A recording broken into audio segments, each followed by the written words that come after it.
Hello and welcome to Songs for the Struggling Artist, the blogcast. This is episode 227. My name is Emily Rainbow Davis. We are here in November, 8 months into the pandemic, y'all. Woo! It's really sucky. It's sucky. And I have for you today more stuff about masks, because I guess that is literally all I have to think about. I was like, I just feel like, I haven't written anything like I really connect to in a while.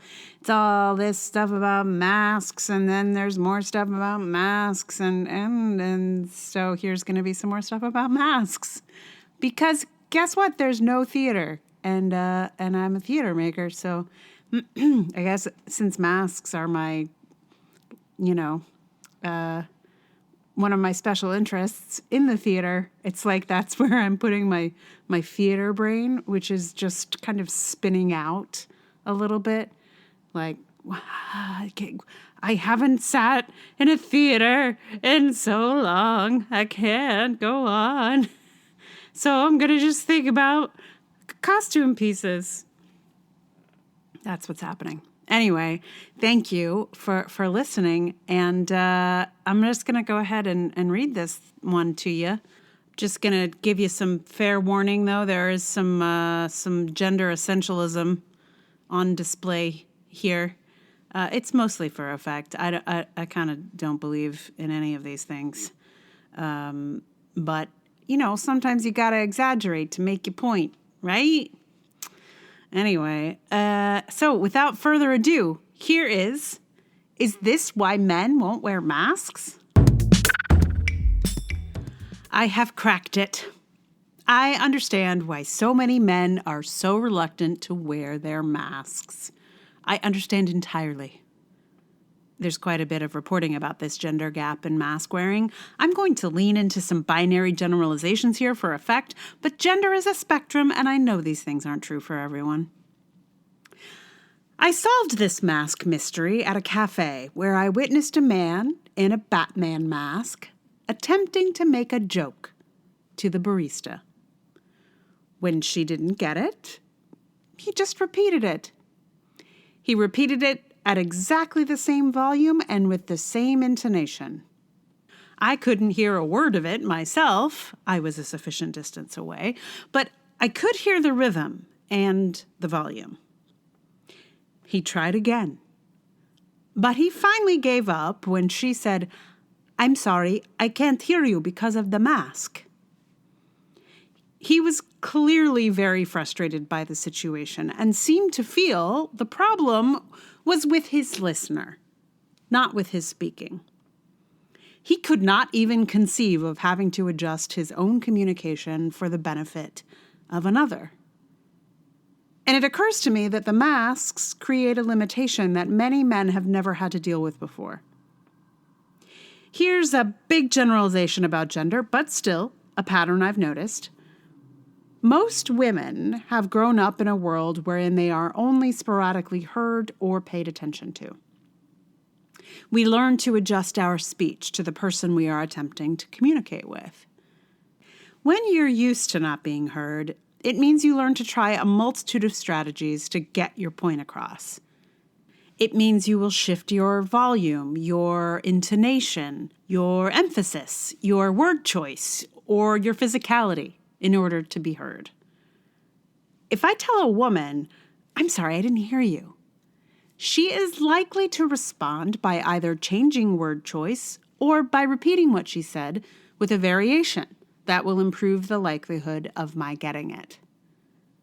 When I say this to a man, I usually just get the same thing he said before, in exactly the same way he said it before. This can go on 3 to 5 times before he'll finally use a different word, intonation, volume, or emphasis. I can't tell you the number of times I've said, "Sorry, still no." "Nope, still not getting it. I heard the first part, but what's the second?" "One more time?" "Nope." I'm not saying all women are perfect paragons of communication. We are not. But I do think we are, very generally, more accustomed to not being heard or understood and making the necessary adjustments. We are also used to working pretty hard to understand what men are saying. In this patriarchal world, our very survival can depend on our quickly understanding what a man has said. But the masks make this whole dynamic much more difficult. The benefit of being quickly understood is lost behind a mask. No one can read the extra cues and clues. We really just have the words and volume and tone with which they are spoken. So many men, used to having most people understand them, are suddenly unable to make their needs known. They can't make a joke at the café. They can't order a coffee. They fail once and get frustrated with either their listeners or their masks. They don't yet have the adaptive skill of just adjusting their volume or their diction or changing the words. For a certain variety of man, it's just easier to not wear a mask at all. He prefers it to not being understood. He'd rather risk his life and the lives of all the people around him than not be understood. Theater guys aren't like this in this arena. They know how to deal with the limitation of a costume piece, and actors know that if someone says they can't hear you, that means you have to speak more loudly and clearly. Sometimes it feels like that's half of theater training, just learning to adjust your volume and diction for the circumstances. This guy in the coffee shop was not a theater guy. This guy in the coffee shop was clearly concerned about maintaining a certain macho aura. He's part of a tribe that was forged in toxic masculinity and probably the sort that takes offense at the very concept of toxic masculinity. You know the kind. The ones that don't understand that the toxic is there to describe a variety of masculinity, not masculinity itself. In a man less hemmed in by toxic masculinity, this experience might make him more empathetic to the experience of people who have struggled to be heard their whole lives. But for some, it's just easier to posture like Mr. Tough Guy, a guy who's too tough for viruses, who won't get sick. No, sir. So I'm actually a little bit proud of the guy in the Batman mask, who was clearly straining against the bounds of his mask, who scoffed at the barista's repeated question about whether he wanted milk in his coffee because he's a tough guy and he takes it a manly black, and how could she not understand that about him? But he kept that mask on and he did not give up, even though I know it was hard for him. Sometimes I feel like getting a roll of gold star stickers and giving them out to people who are clearly having a hard time but are doing the right thing anyway. I'd give that guy a gold star because he was learning a hard lesson right there in the cafe. And he kept that mask on and he figured out how to simplify his communication so he could get what he wanted. He surrendered his usual strategy of trying to joke with young women in service and just got on with things. Getting on with things is all most of us want to do right now. And if you're a man struggling to communicate through your mask, try changing your volume, your diction, your intonation, or your words until you get your point across. If you don't know how to do those things, find a theater guy. He'll know how to do it. And when you figure it out, I will give you a gold star. So I had a couple of fun Twitter exchanges about this particular post. One woman who's a middle grade novel writer, whose book I loved, by the way, she reflected back that she had experienced the sort of discrepancy between adjusting speech when she was hiring ESL teachers, which I found fascinating. That it took a certain quality that men basically had to have had experience with learning another language that wasn't their own in order to like be able to do the job, which is fascinating. I just found that fascinating. Yeah. So, and just, I think it brought up some stuff for her about not being listened to and not being heard over the years. And it's a hot one. It's a hot topic. Yeah. But I think there's something just about putting this limitation on everyone that boils things down to a weird basicness. I don't know. Like, one of the things about this exchange that with the guy in the Batman mask and the woman who worked at the cafe was like how expected the flirting was. Like, I mean, it was a joke, but it was clearly just an attempt to flirt with the woman in service. And there's a way where before all this happened, mostly women felt like they had to indulge that behavior. Like, not that you can't make a joke. Like, I know there are certainly some folks who are like, but I like to joke with people. That's not what it is. It's like, it's not the joke. I like a joke. We like to joke. Like, there's like joking, and then there's this kind of enforced, I don't know how to describe it, enforced flirting, especially for women in service, I think, where you have to like play along, even if it's no fun for you. My friend Sarah made an amazing theater piece about, or it was a dance piece actually, about this sort of need to respond to this kind of thing. It was called customer service, I do believe. And it was amazing. Just like the need to flirt back, even if it's not at all what you want to be doing. So I think like with this limitation on being understood, there's a certain, I don't know, you can't get away with some of the stuff you used to get away with, I think is what it is for a guy like this. You know, that it's clearly frustrating and very hard for them, and I'm sure it sucks. But I guess what I'm interested in is this kind of boiled down quality that seems to happen with communication. I've had some jokes. I've managed to joke with a few people, you know, even with the masks on, and I don't know them. It takes a little while. You can't. It's just not as quick. You can't. Like, it just takes longer to connect with people, I think, when you're wearing a mask. And I think it does start to shift communication. And some people can handle it and some cannot. That's what I'm wondering, I suppose, is if that is actually what is stopping so many men, really. I don't know. The men in my life, you know, wear their masks and they're fine and they're good. But I think that there's a certain kind of dude who just is like, nope, you can't stop me flirting. No, sir.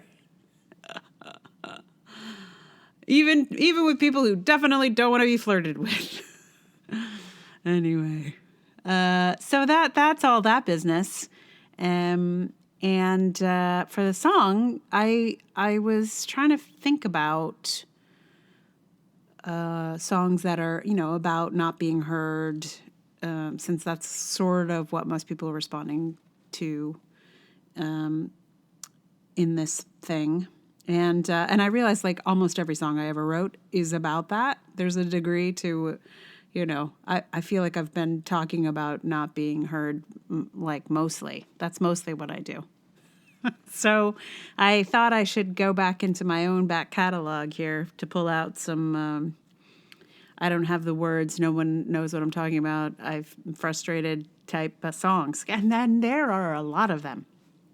The most appropriate is a song called Points, which I'm not actually going to put here. I was going to, but then I looked back to see if I had ever used it before on the blogcast, and I have, and fairly recently. So I am not going to put points here, but if you haven't heard points, it's on my band's album, Bright Red Boots, and it is a song about, just like communicating and struggling to communicate.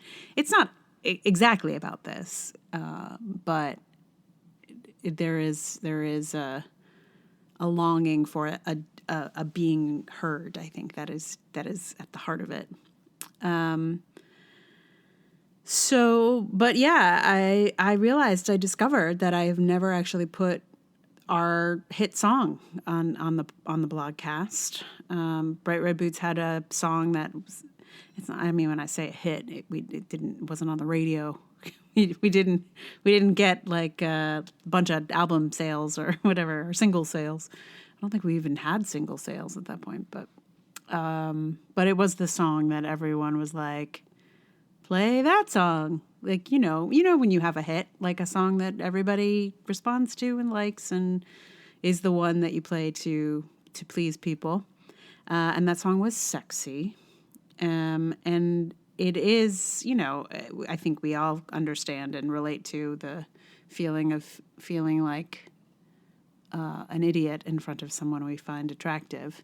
But there is underneath it a sense of like, there's a whole section where I'm just talking like a lot, like, and that is the other side of feeling silenced, is that if you get an opportunity to talk, sometimes you feel very insecure about it and you say too many words and you go blah, blah, blah, blah, blah, because you're not used to being heard. And so if someone starts listening to you, then you just say things and you can become very self-conscious.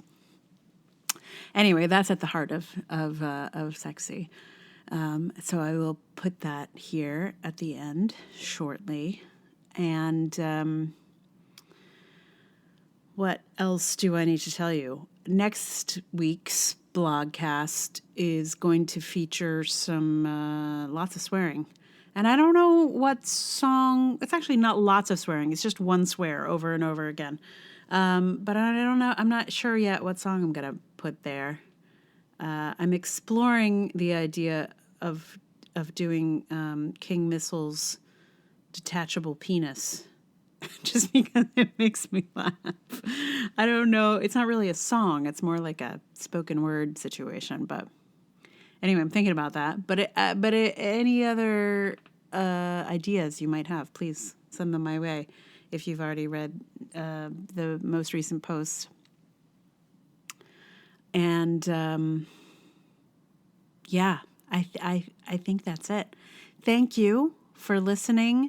This particular blogcast feels like it has a little bit of that blah, blah, blah quality for me. I think because this feels a little bit fraught. I don't know what it is about it. There's something about labeling the struggle of communication that feels loaded in some way. So this may be longer than I mean, just because I'm like trying to pull it apart a little bit. Anyway. So if you like the podcast, that's awesome. Please tell someone about it. Share it on the social media. You can also support the podcast financially.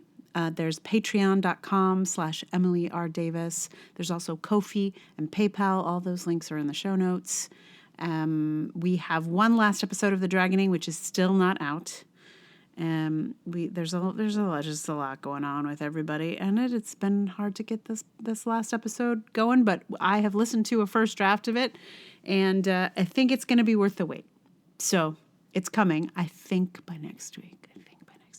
So if you haven't started listening to The Dragoning yet, get on that. Links for that are also in the show notes. If I haven't said before, and I'm sure I have, but it's an audio drama about women who turn into dragons, so check that out. We just lost the Audioverse finals. We did not make the finals, so I'll add that to my rejection list. But it was so nice for people to vote. It was really, really so kind. And thank you to everyone who voted for that. And you can rate, review, and subscribe to this podcast also. And that's also very nice. So thank you to those who have done that. And meanwhile, here is a song from quite a bit ago from the band, from Bright Red Boots. Again, Bright Red Boots featured me on guitar and on vocals. And it featured Vince Ritchie on guitar, and he makes up sound in this as well. And then there's Lexi Devon is on percussion, and George Hennick is on tuba. So here is Sexy.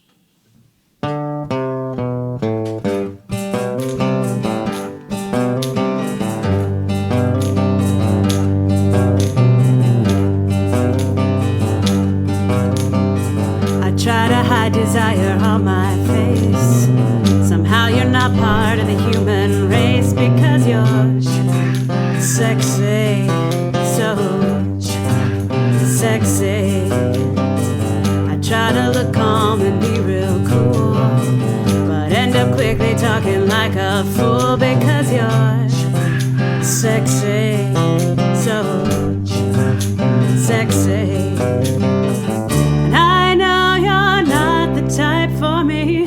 We got nothing in common, no history. I still would like your lips to touch me. You ask me questions, you listen to me. Your skin is warm like English tea. That's why you're sexy, so sexy. And I've always thought myself a quiet one. Would you listen to my mouth run? Blah, blah, blah, blah, blah, blah, blah, blah, blah, blah, blah. Blah, blah, blah, blah, blah, blah, blah, blah, blah, blah, blah, blah. I don't know how you listen to me talk, or where in the world did I learn to walk? I'm not sexy, more like Trekkie. And you've got yourself a gaggle of girls. With you, girlfriend is always plural. You're sexy, so sexy. There's no part for me in your place. I couldn't handle a harem anyway. Unsampled grapes all taste the same way. I'm not the type that ever traveled in twos. You're unavailable, that's why I choose you. You're sexy, so sexy.